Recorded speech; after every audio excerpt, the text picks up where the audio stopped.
I'm Joseph. And I'm Nick. This is Fish Jelly. Yes. How are you? I'm good. How are you? Okay. I finally got an electric car. Mm-hmm. So I'm sure I'll be complaining about that as time goes on. Well, I feel like there's already been reason to complain. Well, the car came with free charging for 2 years, but only at specific charging stations. There's one right by our house. So that one is in a pavilions that is doing construction. So the parking lot is jacked up anyway. Plus, there's like a taco vendor that sets up every night in the parking lot. Mm-hmm. Actually on the sidewalk parking lot. So that, and it's a very popular taco stand. So it takes up quite a bit of that side of the parking lot. Like it's always there's always action trying to get in. And thankfully, that taco stand is right next to the charging station. And then the charging station is blocked by all of these shipping containers. Mm-hmm. I guess that's where they're housing all of the supplies for the grocery store remodel. So it's just not an optimal location at this time. And then the other day, because I got this car on Thursday. Anyway, on Friday, there are 3 charging stations. 2 of them, someone cut off the cords, like the pump thing, like the hose, like sabotaging them. Yeah, someone cut them off. I don't even know why someone would do that. I would be afraid if I nipped it, it would electrocute me. Well, yeah. But they were clearly cut. Or I don't know if they unscrew. I don't know. I didn't go closely examine the ligature marks or whatever you call it. But they were disarticulated. But they were damaged. And then the next day you can see that the charging people put something over it to make them safe. And then, of course, when you log in, it says that those 2 are under repair. So it's been difficult if I want to charge for free. But thankfully, we have a garage and I can charge in there anyway. On to better news. A week after the MTV News website was taken down, Internet Archive is making sure it lives on with a searchable database that includes almost 500,000 web pages previously published at mtv.com/news. So someone did save it. Well, there you go. So that makes me feel better. Oh, good. And then you're excited for the Venice opener? Well, the Venice Film Festival, but they announced their opening film this week, which is Beetlejuice Beetlejuice, out of competition. Well, I hope it's good. Well, yeah. I mean, last year was supposed to be Challengers. Then because of the writers and actors strikes, it was pulled. So it seems like they're looking to do something glitzy. Moving on to films released we didn't cover. Boneyard. Yes. Oh, you're right. Well, what else? It's directed by... Did I miss something? Oh, I thought you were going to read the synopsis, but... Of Boneyard? Yeah. When do I ever read synopses? I'm confused because you do for the Films Watch for Fun. Oh.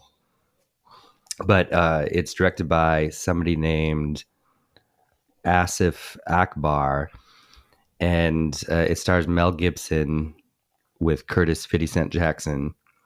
And it's inspired by the true events of a serial killer that might still be out there today. This sounds familiar. Like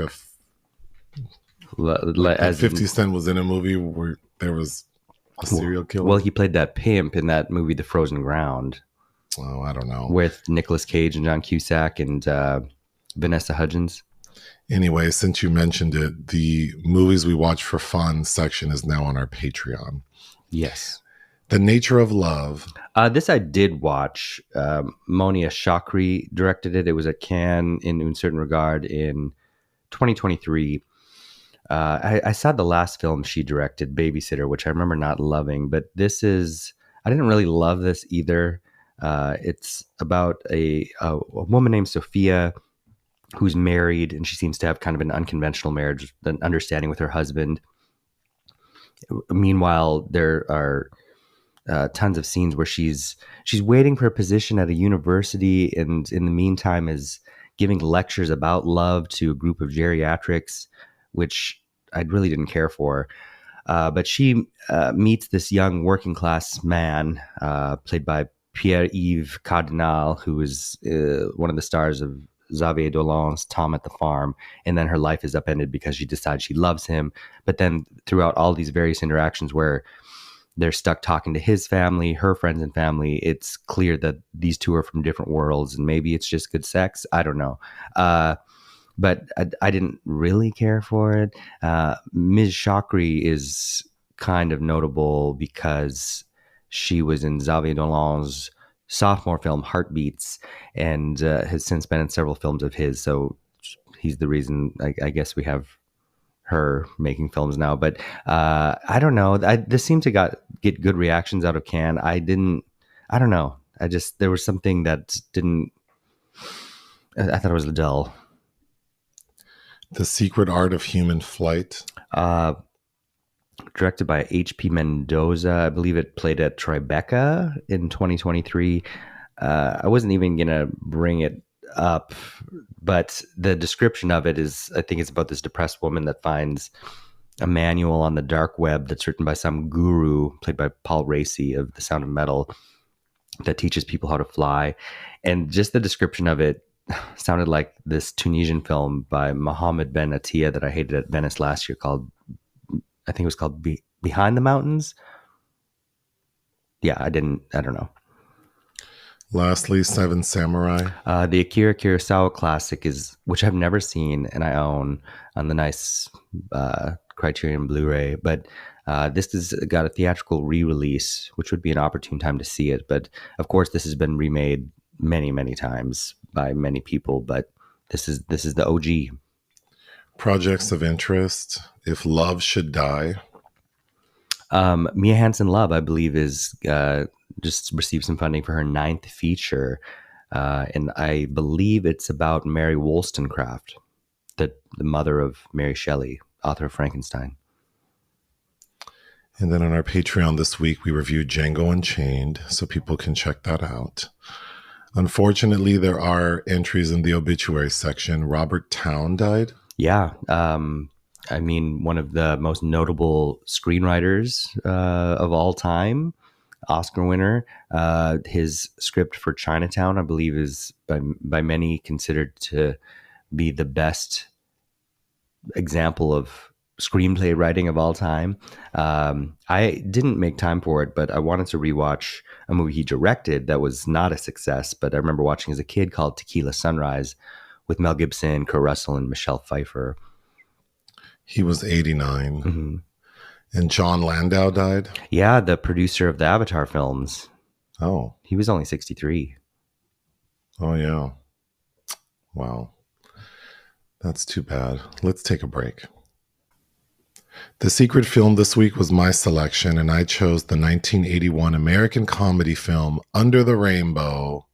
This was inspired by the poll we did for a live video. Mm-hmm. Because we happened upon this trailer and I thought it looked like a lot of fun.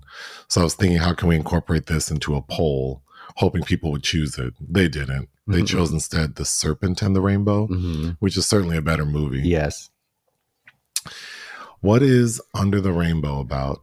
A visiting dignitary, a CIA agent, a Nazi spy, Japanese tourist, an assassin, and a group of midget actors from The Wizard of Oz all check into an elite Los Angeles hotel called Under the Rainbow. And you're reading that from where? IMDb. They still have that terminology? They have the word midget in quotations. Oh, okay. Which is funny because in the movie, no one ever uses that word. They call everyone little people. Mm-hmm. So I don't know why they would use that word in the premise. This movie was terrible. It was, yeah. It was, I mean, straight out the gate, this is like a 0.5 movie. It's just, there's no, I hated it. I hated watching it. It's so offensive. It's shockingly unfunny. Yeah. It's a sophomore film directed by Steve Rash, who did the Buddy Holly story before this with Gary Busey. But since did stuff you probably recognize. I know we had a friend that really liked the movie Can't Buy Me Love with Patrick Dempsey, which I don't love, but also Eddie with Whoopi Goldberg, um, one of the direct to video Bring It On movies, I think. But yeah, this was. Mm-mm. So it it's supposed to be a screwball comedy, but it feels like whomever wrote it, directed it, like no one understood what that entails. And then I should have known we were in trouble because I wrote a note down that says if anyone can tell me or send me a clip of Chevy Chase being funny, like I've seen him in so many films and I don't like he's not for me clearly, but Well, I don't like him, and he was difficult, which I think is kind of is apparent. And yeah, I don't. He just always seems like a dick. I just have no enthusiasm talking about this movie. I hate that I chose it. But anyway, the film starts with a little person named Rollo who lives in Kansas. So this movie is like about the little people who starred in The Wizard of Oz, but it's also set up like The Wizard of Oz. Mm-hmm. So Rollo is this little person who lives in Kansas, you know, poverty stricken, and he's hoping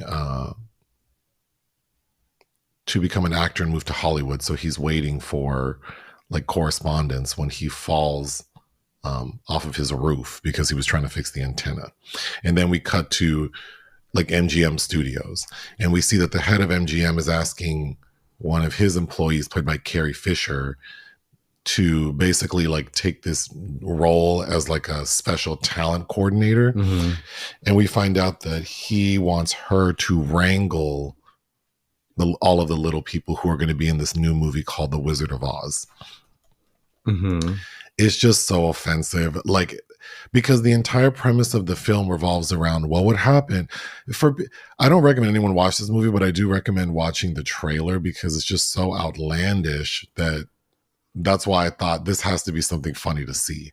But it's just so cringy because it's all about like, if you get 150 little people into a hotel, they treat them like they're, I already used this reference, but like when the gremlins get drunk at the bar and they're acting crazy, that's how they treat all these people. Mm-hmm. And it's like, these are human beings. These are not gremlins or trolls or goblins, or I don't know why they're doing this, but well, it's based on rumors that were created about what the little people got up to that while they were housed in this one hotel in Culver City. I'll get into the details, but at the end of the film,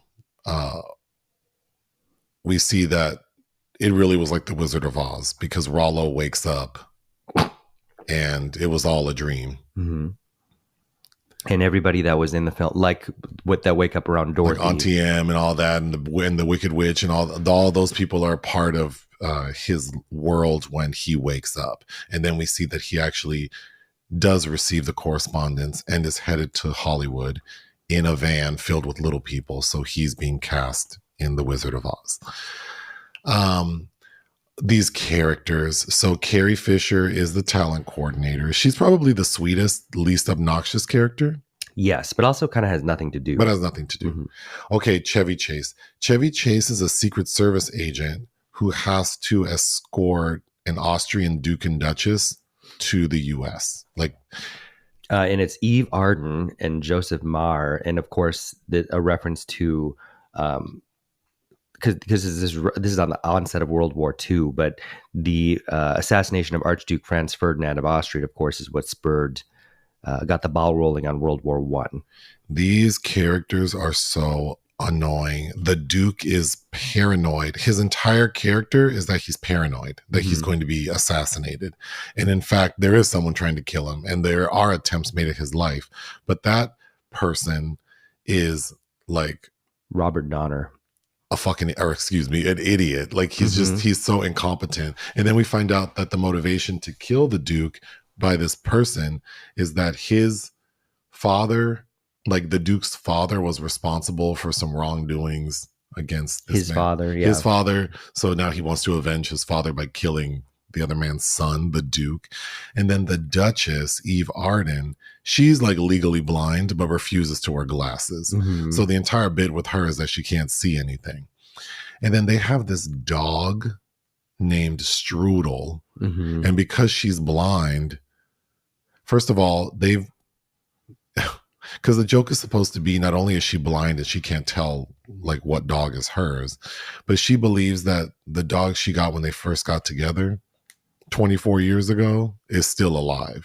When in fact, when we meet them, they're on like dog number 14, but she can't tell. So the Duke just keeps switching them out. That joke's not funny. And then ultimately the final dog they choose, because like 3 dogs die in the making of or during the course of the story, the final dog ends up being Toto.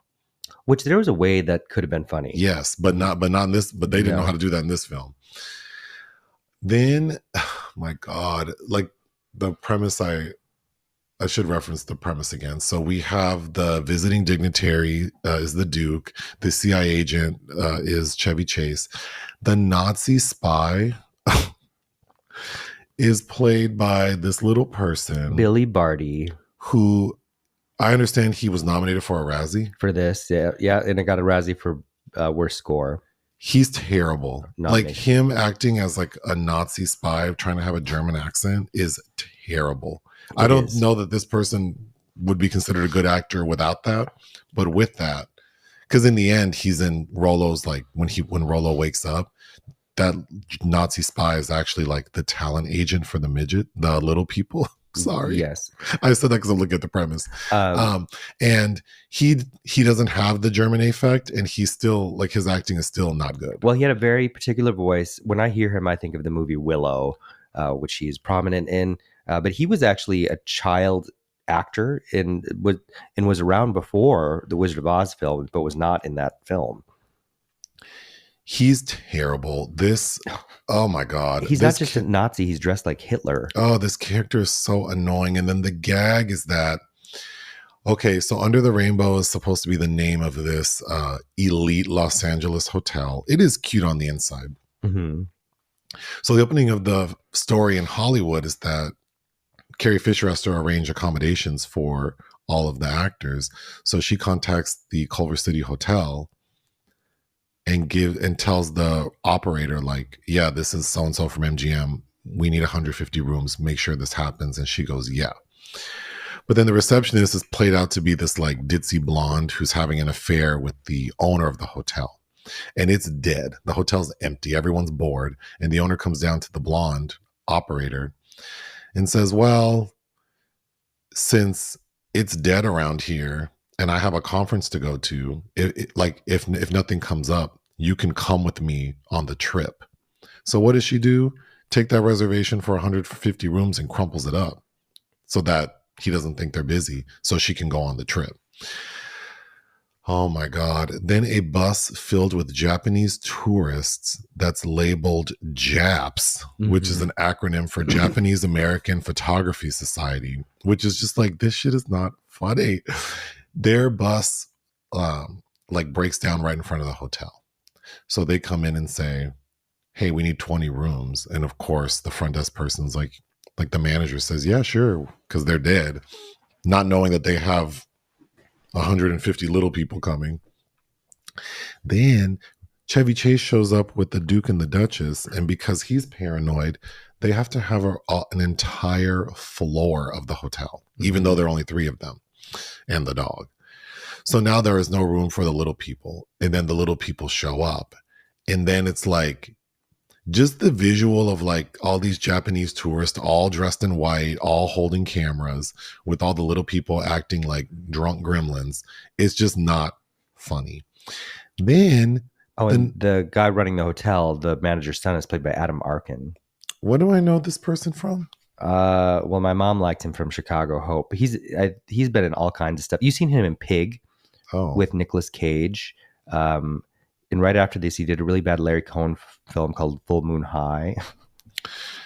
So we get a scene in Germany with Hitler, someone playing Hitler, telling the little person spy what his mission is, which is basically to meet up with a Japanese spy to give them like a map for some mission. An invasion, which is, predating Pearl Harbor. So then what are the odds that the Nazi spy and the Japanese spy meet up at a hotel where there happens to be a group of Japanese tourists and 150 little people. And then we're told that, oh my God, the most hacky joke. I mean, there's so much about it that's just terrible, but I think the most hacky joke is Hitler tells his little spy that the code word or the password phrase is going to be the pearl is in the river. Mm-hmm. But then at one point, when the little Nazi spy is trying to find the Japanese spy, they're all at dinner, and of course it's chaos because there are all these people in the dining room, and the Duchess drops her pearl earring, like the pearl off her necklace falls and she can't find it, and then she's eating like liver pate, Mm-hmm.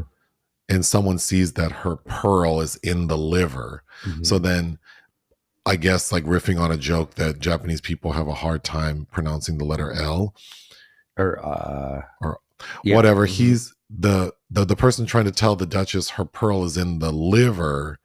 He's saying it like the pearl is in the river. Mm-hmm. And then the Nazi spy hears it. So he thinks like this other Japanese tourist is, it's just so stupid. Yes, because the actual person that Billy Barty's supposed to meet up is played by Mako, an Academy Award nominated actor. Ugh. And the one that he mistakes him for has been flirting with Carrie Fisher. It has a script of The Wizard of Oz in which he's placed the map.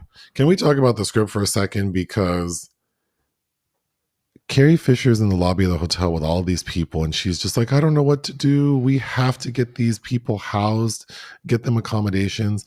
And then the Japanese tourist person you just mentioned, he goes, oh, I overheard you talking, and I have some rooms I could give you. What? How so? How so? How many? What? You're gonna share? Or like what? Like what are you talking about? And it seems like he's attracted to her. Mm-hmm. And then she's like, oh well, I don't know how to repay you. Like he says, well, let me take you to dinner tonight. And she goes, oh, well, because he asked her, what are you doing here? Oh, we're making a movie. Well, what is it called? The Wizard of Oz. And then Carrie Fisher, and this is supposed to be a top secret movie. Like no one, like it's in production. Mm-hmm. She says, oh, I have a script here. You can take it and read it, but just make sure you give it back to me. Okay. And then because the Nazi spy confuses him for the other Japanese guy who's the spy, the Nazi spy, like you said, shoves the map into the script. And then Carrie Fisher gets the script. So now the Japanese spy and the Nazi spy are trying to get Carrie Fisher. So she's on the run. And then Chevy Chase is like haphazardly trying to protect the Duke and the Duchess from this assassination. Ugh. Mm-hmm. It's wearying. It's just exhausting to sit through, talk about, but in the end, the little people end up taking a stand against the Nazi spy. And that scene was so cringy because you get these little people chasing the Nazi spy through the hotel, out the front door, and it's at that moment that the owner shows up. But then everything is sort of like resolved because, well, we see the hotel's in shambles, but they're able to make it on set. And then we see that Gone with the Wind is being shot on the same lot as The Wizard of Oz, Mm-hmm. which we know both those movies came out the same year, correct? Yep, and Victor Fleming did both. And the director's credited for both. Mm-hmm. But that's when Rollo wakes up. And then that's the end of the film. The final shot is him in his little bus driving down the highway headed to Hollywood. While they're singing. Mm-hmm. Okay. My first note is this is an atrocious screwball comedy. And there are many, many examples of screwball comedies that are very effective. Yeah. Because to me, this felt like Spaceballs or... Well, yeah, you reference it feels like it could have been a Mel Brooks film. But just take out all the funny. Yeah. And it's like, you know, obviously there are jokes that were appropriate at a certain time. So I'm not saying like... It's just like they take the most hacky things and like that's the joke. Mm-hmm. They don't expound on anything. Even things that it's like, how could you F this up? Like when the Duchess first walks into the hotel and sees all the little people, she goes, because she can't see very well, Mm-hmm. she goes, oh, look at all the children. And that should have been funny, Mm-hmm. except that the way this film is directed, edited, I don't know. It's just like the jokes don't have any room to breathe. There's no rhythm or pacing to it all. It's just... And then one of the little men grabs her breast. and she thinks he's a child. She's like, don't be naughty. I just hate, and again, the depiction of little people in the 80s is very different than how we would talk about people today. But even with that, it's just not funny, making them all like inappropriate, vulgar. Every scene is like you get 5 or 6 little people in a room randomly tearing shit up, and Yeah, like they're out of control. these are adult human beings. Like they're not they're not mentally challenged in a way. Like we're not meant to believe that these aren't like highly functioning adults. And And it's so odd because when Carrie Fisher has to come round them up, she treats them. She's the only one that treats them like adults. She's like, "Do you guys want to get fired or what?" right, right. Or she's Like, like, yeah, she's the only one who treats them like they're human, like adults and I think she's of also life. the one that tells Chevy Chase and Adam Arkin like, no short jokes. That's right. She is the only character who says no short jokes. And then there's only one character who's actually funny.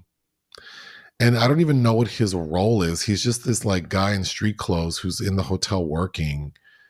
Do you know who I'm talking about? He's the Yeah. big guy. He's the drunk. Mm-hmm. So is he a patron of the hotel? No, he works there because Adam Arkin's bitching at him. He's always in the elevator, but he's Mhm. not the elevator operator because there's a black man who's the elevator operator. So I don't know who this man is, but he's the only one who has remotely funny moments. Mhm. And they're all related to, like, Well- again, I don't know if this, we see the Japanese tourists getting knocked off. Mm-hmm. He gets what's they call that, Mickey Finn, which is really uncomfortable because I don't know if this is I don't know, it just felt really uncomfortable that they're just like killing these Japanese So tourists. if anything, it's more more demeaning to the Japanese tourists. But Yes.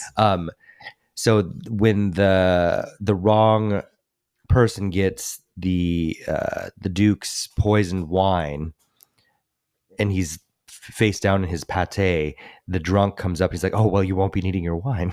Yeah, that was like kind of the only funny. And then he's in the elevator, and somebody's shooting. I think it's the assassin, and he accidentally kills an elevator full of Japanese tourists. And that guy opens the door, and he's like, "Sir, I could have held the elevator."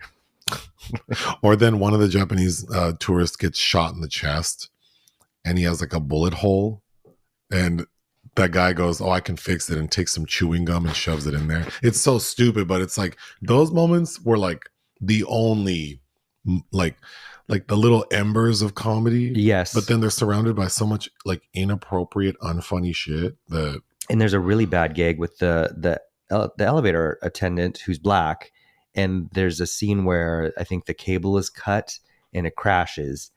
And he comes out as Tony Cox. Yeah, from Bad Santa. Mm-hmm. Again, I think that this just couldn't work because the premise is basically like little people are like crazy little savages. Mm-hmm. Like, I mean, it just can't work, which is a shame because I think the world that it's built, like this idea of an alternate, like making a movie based on The Wizard of Oz and then crafting it around the story of The Wizard of Oz, like same format, is really interesting. The other sad part is that the movie is well put together. Like it clearly had a budget. And 5 screenwriters. Yeah. The director like knows how to put a movie together.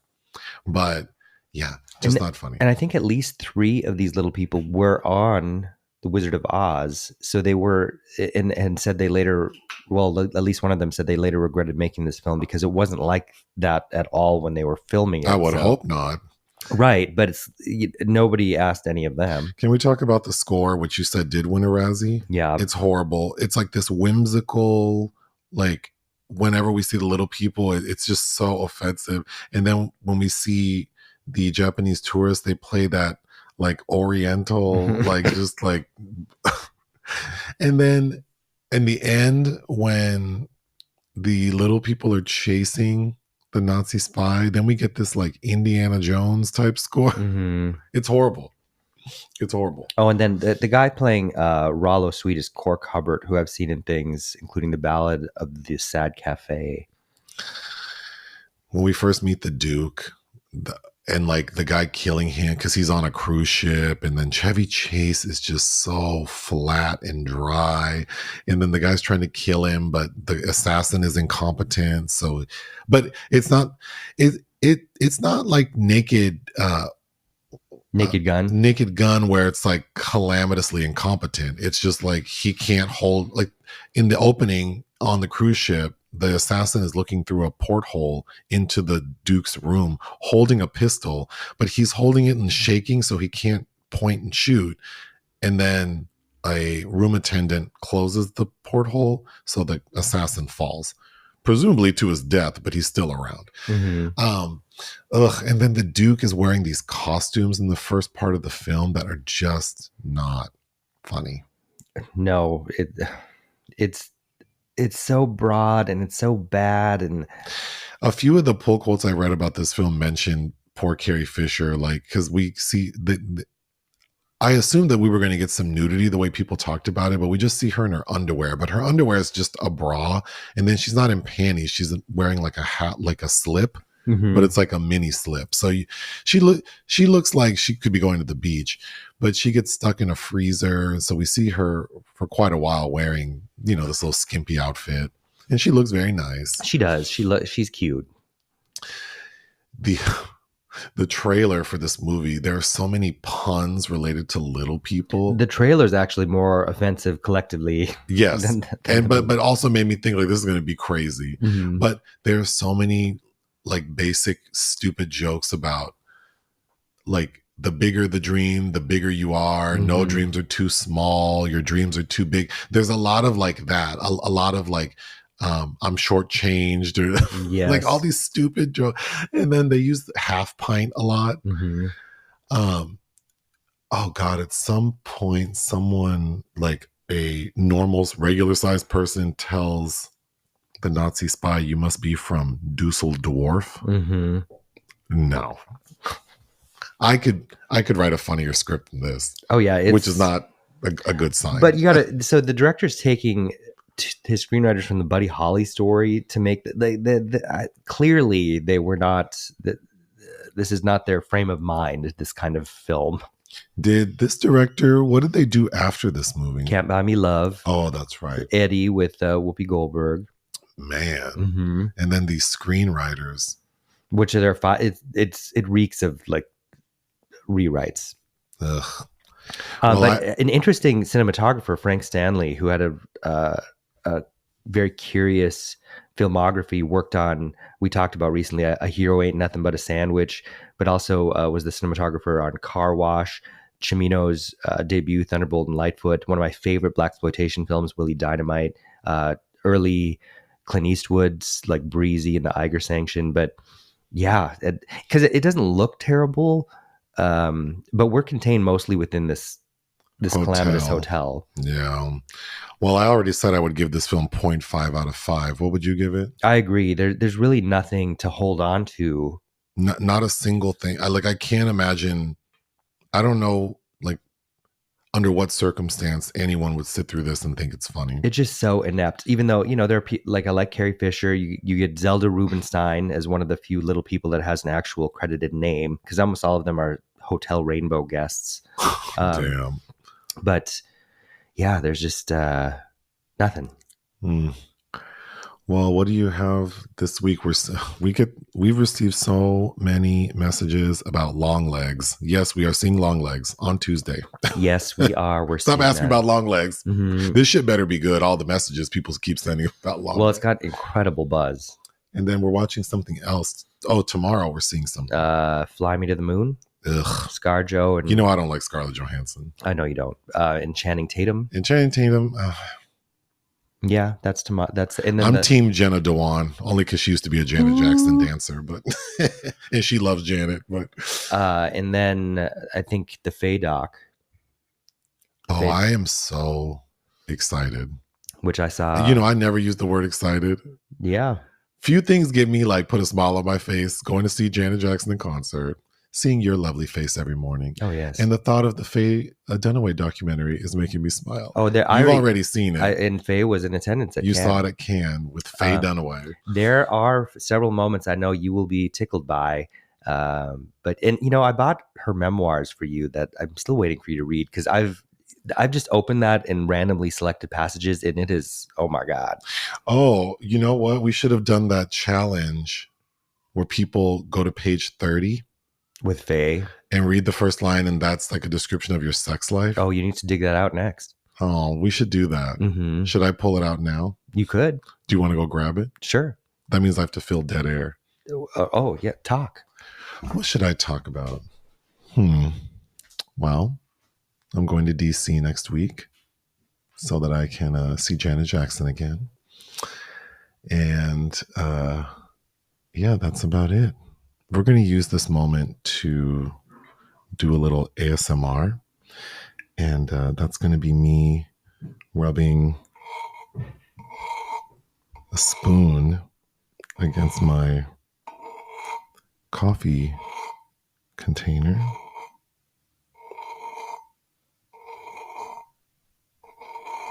This is so outrageous. Oh, I can hear him coming back. Did you find it? I did. What is the name of the book? It's called Looking for Gatsby. And on the cover, it's her looking very, 94. And it says, My Life, Faye Dunaway. Okay, we have 2 minutes left, so we need to hurry. Page 30. This is just the first two lines? The first sentence, like complete sentence. Oh my God. The year in Texas, though, was a good one for me, filled with afternoons spent playing in the backyard, coming into bowls filled with steaming banana pudding. There you go. Ta-ta.